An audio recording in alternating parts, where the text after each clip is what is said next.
Hey everybody, it's Paul from Alexander Knife Sharpen and Laser Engraving. Got a great question in from Michael. I figured I would address it in a video. There's two things I'm going to address in this video, but let's start with Michael's question first. It said, Paul, my question is, how do I sharpen an EDC knife that does not have a flat surface to rest on the guide? I have several that are flat along the spine to about halfway and then taper to the tip, but also taper from the top of the blade. Is there a technique to use on finger placement or feel for knives such as these on 1x30s?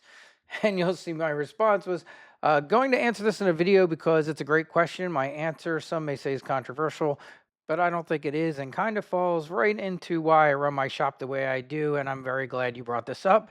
So let's get this answered. You'll often hear many of us who teach sharpening talk about different methods, different things.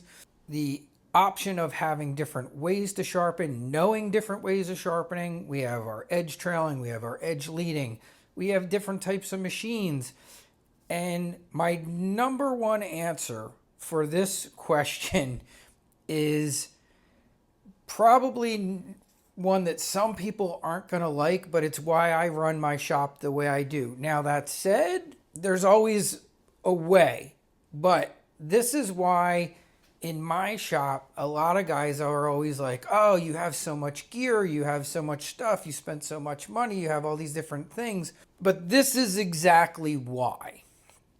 There's always going to be something that's going to come in, and I just had two that came in like 20 minutes ago that if you only have one way to sharpen are going to give you some headaches. So I have this beautiful Microtech right here. And if you know anything about Microtechs, you know what? They're incredibly expensive and they are a pain to sharpen. And this is kind of the same type of example, right? You have no flat surface to use to put this on to be able to sharpen this edge. Now, it's basically kind of a triangle on each side, joined in the middle, right? This is a stiletto. And how are you going to sharpen this without slipping in, without having your angle be off by quite a bit on a 1x30? And the answer is, yeah, can you do it? You can. It's extremely difficult, and one of the reasons why I have multiple gear. Now, can you kind of try and pick a fixed spot where you're going to lock into and be sure you're hitting that same angle? You could. On something like this, that wouldn't be how I approached it if I only had a 1x30. I would probably do this on the top. Okay? I would probably go edge trailing, and I would probably do it by sight, and I would probably do it on the top of this 1x30. And keep in mind, we are not just talking a knife that's really hard to find any flat surfaces on, but we're talking a knife that has incredibly tiny bevels. The slightest screw up with somebody's Microtech, and these are very expensive knives, you could easily make a very unhappy customer by sharpening this improperly. Just know, when it comes to EDCs, this is why I have for years now not done them on 1x30s. And here's another like real simple one. All right, so we have this very simple CRKT knife right here, but even this, if we had to do this, we got the thumb stud in the way, and again we have a knife that's got a big hollow grind here, so you have this flat surface here that you can work with. You also are going to then start running into your thumb stud, so you can take it off, but that's more time and more tools. And sometimes these things are incredibly stuck on and rusted or really hard to get off. And you're just, wasting time. So are you going to be able to line this up exactly the way you want and use your 1x30. And that's why, for me, I don't do EDC knives on 1x30s. This is the main reason why I don't do them. And it's the main reason why I also have other sharpening mechanisms. It's one of the reasons why I love having a Tormek machine. Now, you don't have to have 3 of them like I have. You can get by with 1. Here is a real good example of things that you can do when you just have another option, and then it's a headache that you don't have to deal with. I'll show you. This little knife here, once mounted, I don't even care that it has a thumb stud. Once I mount this on my jig and get in here with my Tormek machine, there's no issues of just sharpening this. The thumb stud becomes a complete non-issue. Having my angles off becomes a complete non-issue because this machine is just fantastic for EDCs. The other, and there's plenty of things out there that fall into that category. I would also say every one of the TS Profs are fantastic for EDCs. I love my KO3. And sometimes if I have something that's incredibly challenging to sharpen, I might go to something like that. This Microtech down here, even on a Tormek, this could be incredibly challenging because, again, it's very difficult to mount this. I'm going to show you how I've done it in the past. So you have a very tiny little flat area right here, but it is one of the nice things about this sharpener is I can grab this Microtech right there on these tiny little flat areas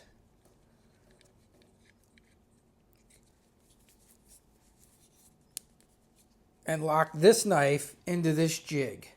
And then I can do the one side, and then I can take it out, and I can do the other side, and I'm good to go. So that's my very best answer. My best answer is consider using a different form, a different machine, maybe an older sharpener that you forgot about that you have around might be a better option. And that might be the way to go. Now, I'm gonna show you guys something. This is before I even got into professional sharpening. Many moons ago, I got this. This is the original Ken Onion Elite sharpener. The reason I've never gotten rid of it is because there are times where that has been the best answer for something to sharpen on. So maybe you have a Ken Onion Elite. Maybe you have an old Precision Elite hand sharpener. That would be my answer, and that would also be why I would say if you get a lot of EDCs, you might want to look for another sharpener to add to the arsenal of sharpening options. Because yes, can you try and finagle it different ways and try and keep your angles just perfect and try and find a flat surface to work on? Yes, you can. What I would probably do like I said, if this was all I had, I would probably reverse this, go edge trailing, and I would probably try and sharpen that Microtech on the top, treating this pretty much like a Ken Onion Elite, and work on the top. Keep in mind, it's definitely not the best way. Can we do everything on this machine? Yeah, we can. And you can do a lot of things. But if you get a lot of EDCs, I would say try and find something to add to your arsenal of sharpening, like a TS Prof, like a Tormek machine. Something that's going to give you some options that you don't have with your other gear. And that's kind of the best answer that I can give you on that. I hope that helps. I know that's maybe not exactly what you were looking for. You were looking like, oh, do I have some trick or perfect answer for how to work a knife with these weird angles on a 1x30. I don't have some perfect trick or answer other than the fact that for me, I got in so many EDCs and some of them are really high end that it was worth it for me to get other gear that did it better than this machine. And that's why if you look through my stuff, you don't see me sharpening very many EDCs on 1x30s because in my opinion, it's not the best tool for the job. And that's kind of how I operate my shop. My shop, I try and use the very best piece of gear for that particular knife. And that's why over the years, I have gradually grown a fairly big shop full of different types of sharpening gear. I hope that helps. I don't know if it's exactly the answer you were looking for, but I just wanted to say, keep that in mind. And here's another thing, one other thing I want to touch on. This is, and I talk about this in my podcast. If you've never gone through my podcast, there's a couple of podcasts where I talked about everything starting the business and different advice that I've had to give new sharpeners starting out. I will say this too, when it comes to EDCs, if you are brand new, and I've seen guys make this mistake, if you're brand new, it's very difficult. I know you don't want to say no to anybody, but if some guy comes in with a $500 EDC and you don't feel that you are up to sharpening something like that, tell them, because they'll probably be like, okay, yeah, don't touch it. But you're saving yourself of ruining someone's knife, ruining your reputation, or worst case scenario, having to buy them a new one, which is what happened to somebody that I know that I recommended. Hey, until you know you're ready, don't get into doing the EDC game. These are the customers that scrutinize stuff, are the EDC guys. Not all of them. Some of them come in and they're completely, beat on and the guy's a user. But if the person's a collector or that knife means a whole lot to them, they might look at every little thing on that knife, and if there's anything that's not right, they're going to complain or they're maybe going to leave you a bad review, and that is not worth what did you make? Like, I charge $18 to sharpen someone's EDC. Is it worth, if you're still starting out and your confidence level is not there, is it worth having a bad review, having a bad reputation, or worst case scenario, having to buy someone a new knife because you messed up their knife? I don't think it is. And I always tell guys this too. If you're just starting out, when you start doing EDCs, go on eBay. There's what they call TSA confiscation auctions, because the TSA takes knives all the time from people. That's why I never travel with a good one, because they will take that knife, and if you don't want to miss your flight, I've seen people that have had to give up pretty good knives before. Now, it's hard to find the good ones in the auction, but that's not the reason I say this. For a small amount of money, for 30, 40 bucks, you can get a bunch of EDCs to practice on, and practice on all these different ones that are yours, and beat them up and practice and practice and practice until you feel confident doing those EDCs, and then take on that kind of work. Don't put your business and reputation at risk until you feel confident that you can do that level of work. That's the group you don't want to mess up with. You don't want to mess up with the EDC crowd. The kitchen knife people and your chefs, and most of them are pretty easygoing. Most of them know very little or anything about knives. And I said chefs. Like, most chefs don't know. They know how to use them. They don't know a whole heck of a lot about sharpening them. They expect you to know that. But the EDC guys are the guys that are watching videos. They're the ones that, and you'll know it when they come in. And I'll give you an example of a job that I've turned down. And it was a Microtech, just like what just came in here. I had a kid that came in with a Microtech, and I am not kidding you. I wish I had saved it. I should have kept it. He gave me 3 handwritten pages of notes of what he wanted done to his Microtech. I gave it right back to him. And I said, sorry, I don't want this job.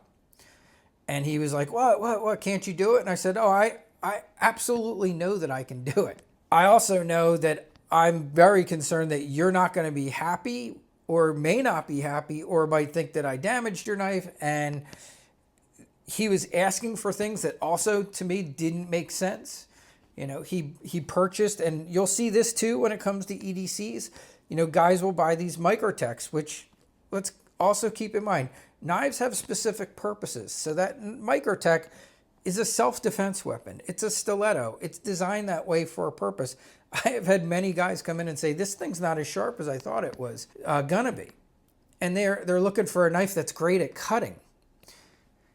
So you have this knife that's giant fat in the middle, which was made to be really strong because its purpose is to stab something. And they want you to turn it into an incredibly sharp, razor sharp cutting knife. They bought a knife that they probably shouldn't have got because it's cool. Yeah, it's cool you got this out the front knife, but its purpose is self-defense. And now you want to turn it into something that's super razor sharp for cutting. And it's not really made for that.